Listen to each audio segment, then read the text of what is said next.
Bacon, the Jeep's done, bro. The Jeep is done. I'm really excited to see how it turned out and how close the orange is to what we intended. Also, you know, to be successful in business, like a lot of you watching this are, you read a lot of books. And people often ask me like, hey, did you go to Harvard or Stanford? And they assume I went to an Ivy League school. But the truth is I'm self-taught, and most of what I've learned, I either learned hands-on or from reading books or taking courses. And so today I've put together my 17 top business books that have impacted me and I've got the most from. One of them really isn't a business book. It actually probably isn't even a book you'd want your spouse to know you're reading. So maybe a little controversial, but I'm sharing everything with you, and the book had a huge impact on me, so I'm gonna kind of tell you all about that. So let's get started and let's go check it out.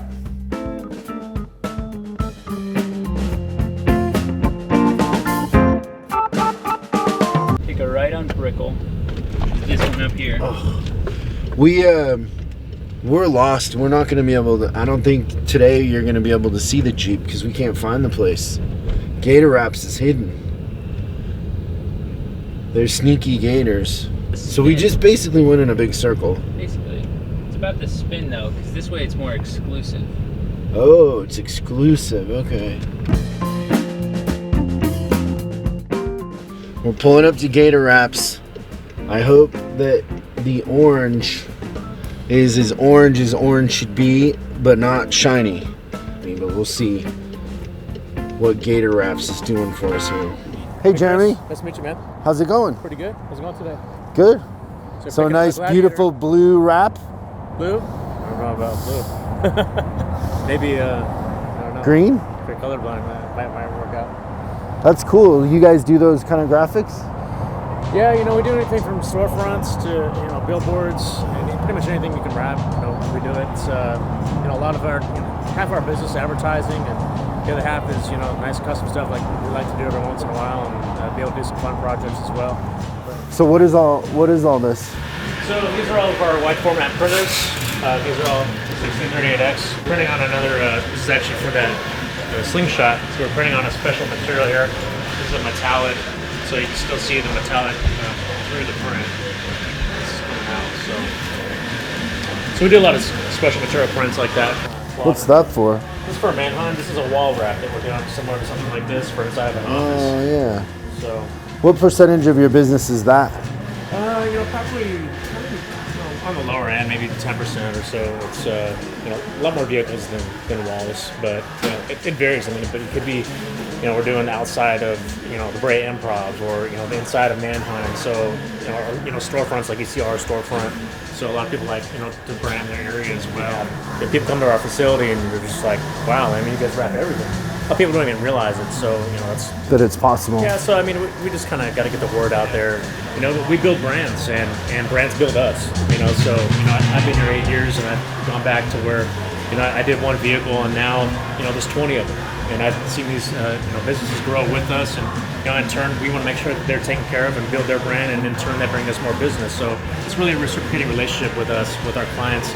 And, you know, you got a lot of little shops here and there that, you know, they'll lowball and maybe use a cheap laminate. People can't always tell the difference, but where it really comes down to it is, yeah, it's just, are you going to be taken care of, or are you going to have a good product? You know, those kinds of things that we stand by. So That's great. Well, thanks, man. But If we get tired of the orange, we're gonna go pink next. So today we're picking the color of the Gladiator for the Service Manager Challenge. We're gonna have it wrapped in vinyl. My idea was that we would try to match the Irreplaceable Service Manager book, which is orange, which is one of our favorite colors around here. But Stefan here, that's his God-given Spanish name, went to Home Depot. And these are the swatches. You gotta do what you can. So I want to match this, because I think the book kind of matches this Lambo, the flat. But none of these are really close to it. Right? Okay, we can tell them we want that one. People ask me all the time, how many people work for you? And I'm like, about half of them.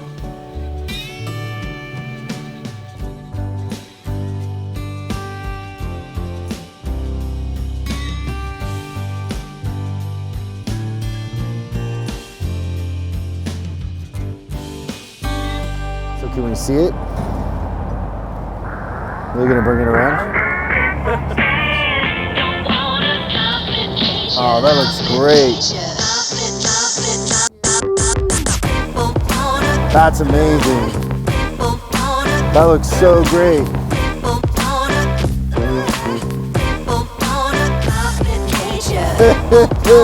I love it.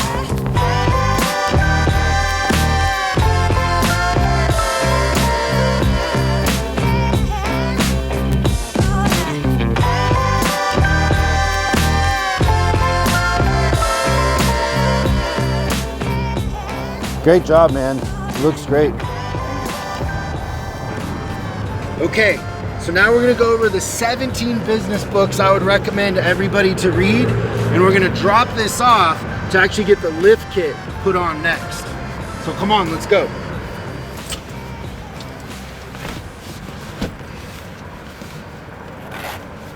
So we're gonna go over the books right now, but I want to kind of tell you about what the Service Manager Challenge is and why this Jeep is so significant.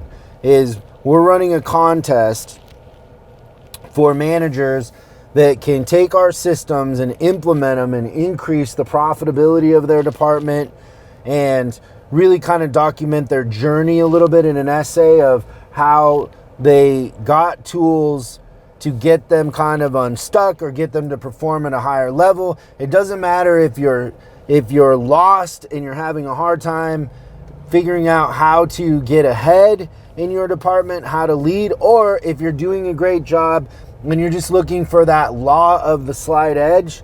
Either way, that's what I'm trying to motivate you to take a leap and become better than what you are right now, to perform at a higher level and achieve more. Because I know that there's more in you. I know you can do more and you can have the freedom and the quality of life and, you know, fun. A lot of people say like, hey, I didn't know that I could have fun, but you can have fun in your department as a leader. So that's the motivation. And that's what the Service Manager Challenge is all about. Okay, so now let's go over my top 17 business books that I think you should read. I'm just gonna randomly pull these out. Book number 1 is The Ultimate Sales Machine by Chet Holmes. 2 big takeaways from this book. One was that he learned time management from dealing with his billionaire boss. It's a fascinating story how he talks about how he had to have everything down on one piece of paper. It had to make sense. It had to be concise, and he had 20 minutes with him, and that was it. And how he learned to make people do that to him, and also how he hires salespeople is genius in there. So The Ultimate Sales Machine. The Culture Code by Clotaire Papelet. That's my French. So The Culture Code is genius because this guy, Clotaire, was a marketing guy, but he started off he was a doctor, and he started off helping kids with autism, and he learned how to kind of get deep into the subconscious, and he ended up getting hired by different brands to figure out the motivator for people. And there's a fascinating story in there about Chrysler coming to him and saying, hey, we want you to help us design a car, and we know what our clients want. They want safety, reliability, and gas mileage. And he ended up helping him develop the Prowler as like an Al Capone getaway car, because deep in the subconscious of mostly my generation. I don't think millennials are the same, but cars represented to us freedom from our parents. It was freedom. And so he designed the car like an Al Capone getaway car, and it sold great. And he says in there that it wasn't safe, reliable, and it didn't get good gas mileage. So it's a great marketing book at the end of the day, that one. Ooh, The Game. Okay, so this is a dangerous one. So The Game is a book by Neil Strauss, who he's an amazing writer, but it's about how he learned how to pick up girls. So he's a short, nerdy, bald guy, and he learned how to pick up girls. And I'm not suggesting this book as a way to pick up girls. It isn't about that at all. So if you're going to read this book, you have to understand something, is you need to come to it from the perspective of sales. I think this is the greatest sales book ever written, because what you learn in here is his process for learning how to attract the opposite sex was trial and error and practicing and paying attention to the details and how you looked, how you talked, what you said. Everything mattered, and you could create an outcome that you originally didn't think you could create. And also, just getting past the fear of approaching. And I think sometimes in sales there's a fear of cold calling, approaching, and things like that. So if you read this book, take it as the idea of how can you sell more? How can you be a better salesperson? Not how can you pick up girls. That's not really the best use of the book, I don't think. At the end of the day, that part of it's a little shallow, but he's a great writer, and it's really well written. A lot of wives don't like me recommending that book, but I don't think that I think that everybody has been able to take that in context. Oh, this is good. Okay, so The Great Pain Deception. I had somebody that worked for me that had back surgery a few times, and he always had back pain. And I asked in this mastermind I was in, I was like, hey, what do I do? And they said, oh, have him go see Dr. Sarno at NYU. And he ended up reading a couple Dr. Sarno books and going through the process. And I read the books. And what I learned in the process is that a lot of our illnesses, back pain, come from stress and our mindset, and how our body is actually at the end of the day trying to protect us because we're stressed. We don't know how to cope with things, and our subconscious will put us down. And what I mean by put us down is it'll create back pain or some sort of illness to keep us from having to face those things. And the pain or the back pain ends up being bigger than the stress that we're facing. And it really represents how mental a lot of things are and how powerful our mind is. And so this isn't by Sarno. This is by this guy, Stephen Ray Oznick. But Sarno retired, and this is a great book, and it's the same lesson. But I used to, every couple years, I would get, back pain, and I couldn't move, literally couldn't get off the floor sometimes. And ever since going through this, I haven't had any back pain since. Okay, Thursday Speeches by Coach Don James. So I grew up in Seattle and Washington, and Don James was, arguably the best coach that Washington State ever had. But what's genius about this is how he came into a culture of losing, and it documents how he turned it around, how he changed the way that the players behave, acted. And I just think it's a great leadership book. It really, it's an easy read, it's short, but it shows how somebody comes in to a bad culture and then turns it around. Phil Jackson, 11 Rings. So Phil Jackson has a few books. This one is my favorite of all of his books. It really just goes into the inside of how he managed Michael Jordan and Kobe and Shaq, really high performing athletes. And I think a lot of time in our industry, guys will say, well, the high performers are the biggest pain in the butt and they're the hardest to manage. And I think that there's some lessons in here. And then just leadership lessons on practice and how you approach teams. There's a lot of his Zen in there, meditation, things like that I believe in and I've had success with. It's interesting, he used to make his teams practice in the dark, which is crazy. So, amazing book, 11 Rings. The Little Stuff Matters Most, which is so true, by Bernie Brillstein. Great book, lots of nuggets in there. It's kind of broken up into 50 chapters, and it's an easy read. Principles by Ray Dalio. So this is a meaty book.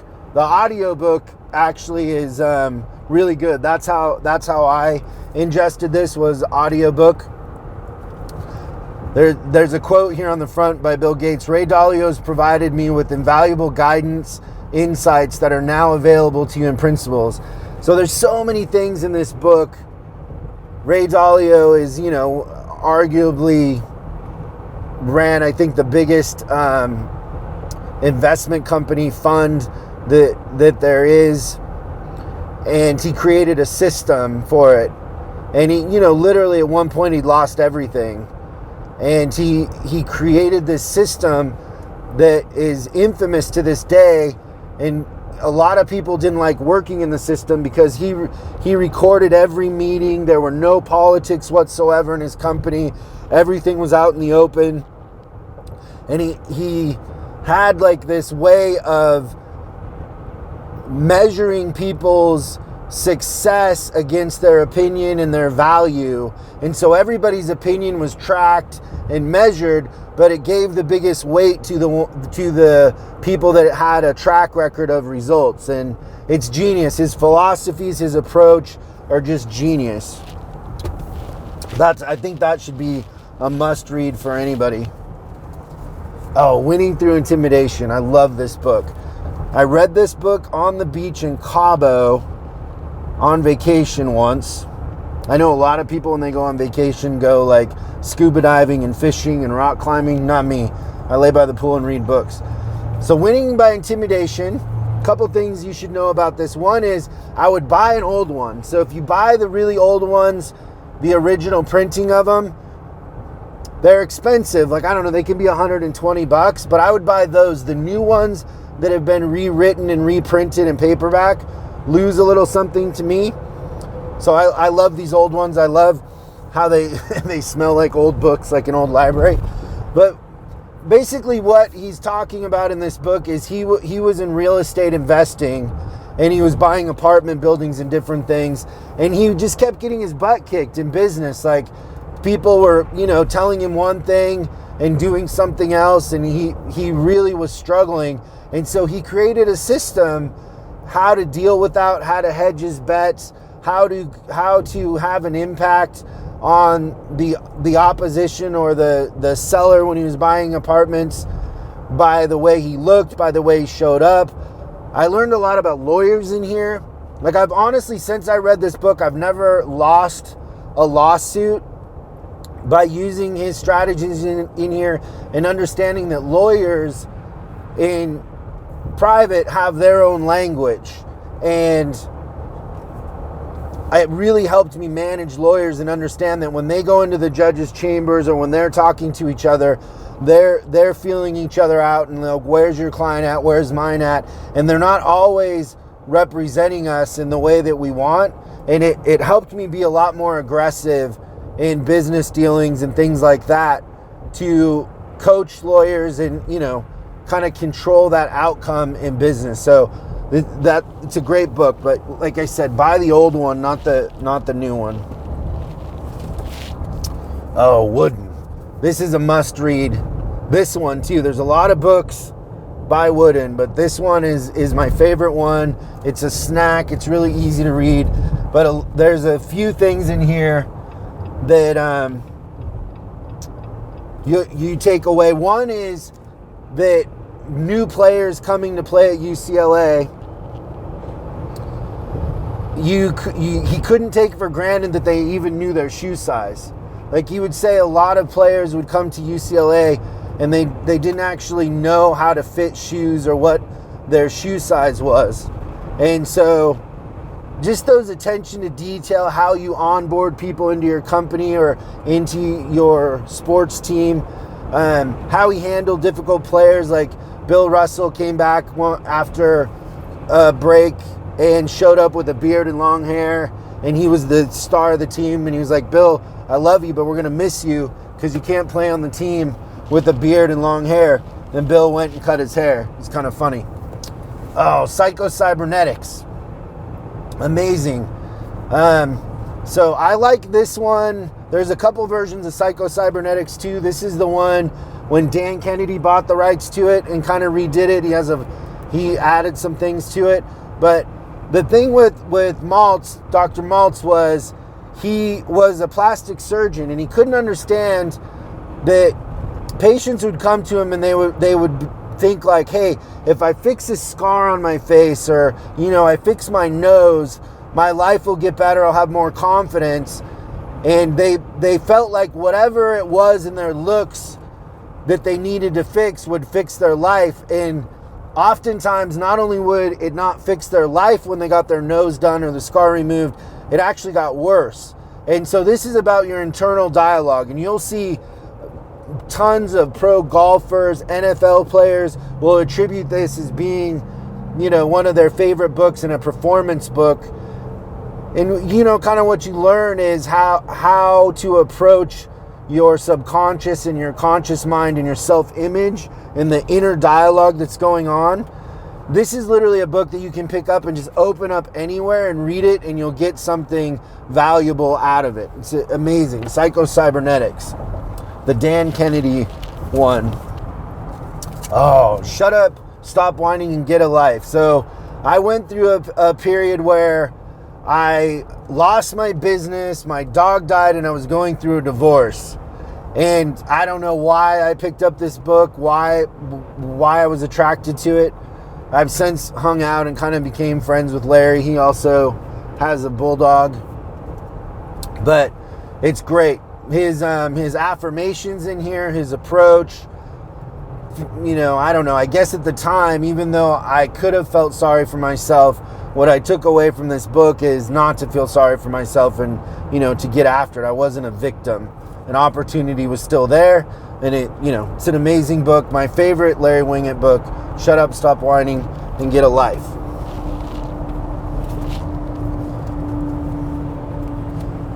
Influence, The Psychology of Influence by Cialdini. This is an amazing book. I know a lot of people in the automotive industry have read this book, but it's just about, how you can influence people, how, by reciprocation and different things, you can influence the outcome of a sale, of a transaction, of, raising money for a charity. It's a classic genius, book, Influence. Tim Larkin, our buddy Tim Larkin, amazing guy. When Violence is the Answer.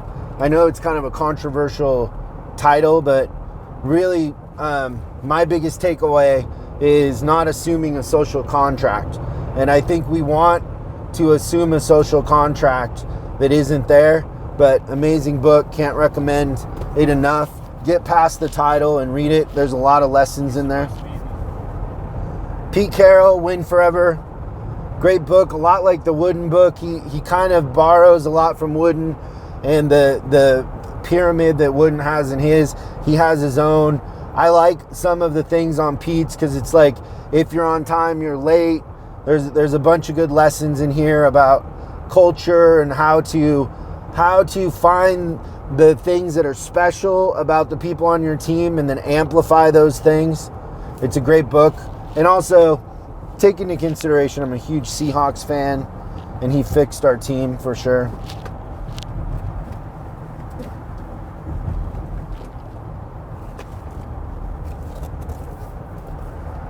Maps of Meaning by Jordan Peterson. So Jordan Peterson has another book that came out, I think, last year called 12 Rules for Life.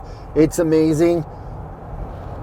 But this is a book that I carry around and read all the time. And his Harvard classes that he did on this, or lectures on Maps of Meaning, are up online on his YouTube channel. And I watch those and read the book. I've never highlighted and written in a book as much as in this one. Like, it's just unbelievable, the things in here. But really the takeaways from this book are how behaviors and contexts and why people do things, what's ingrained in us, behaviors and approaches to things. I think for any leader or anybody in marketing or business, which we all are, this is a must read. It's heady. Like, you can only take like a couple pages at a time, and then you got to stop and think about it. But I love a book like that. That's work, that you really get challenged in your thinking and your approach, and you have to try to understand it, because there's layers in here. And it does, like I said, it does help to watch his lectures at Harvard also along with it. But can't say enough great things about Maps of Meaning and Jordan Peterson, who I think should be the Prime Minister in Canada, but I don't know. He's not. So then here's the last one. This is number 17. Teaching Excellence, the Defining Guide to NLP for Teaching and Learning. So the story behind this book is Kate Benson took a NLP class from Bandler. So Bandler is one of the founders of NLP. And she said at a break to Bandler, she said, "Hey, you're using NLP to teach us NLP." And he said, "Yeah, of course, that's the quickest way for you to learn it."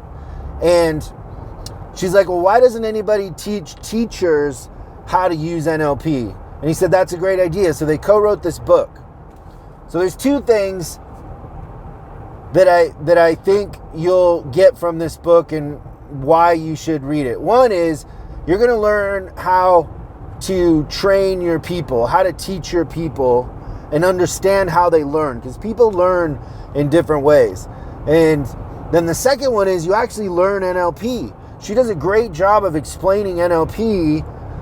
I think maybe I learned more about NLP from this book in the context of how to use it to teach other people than I've ever, learned. And I want to go to a Bandler workshop and kind of learn it from him himself, but it's amazing.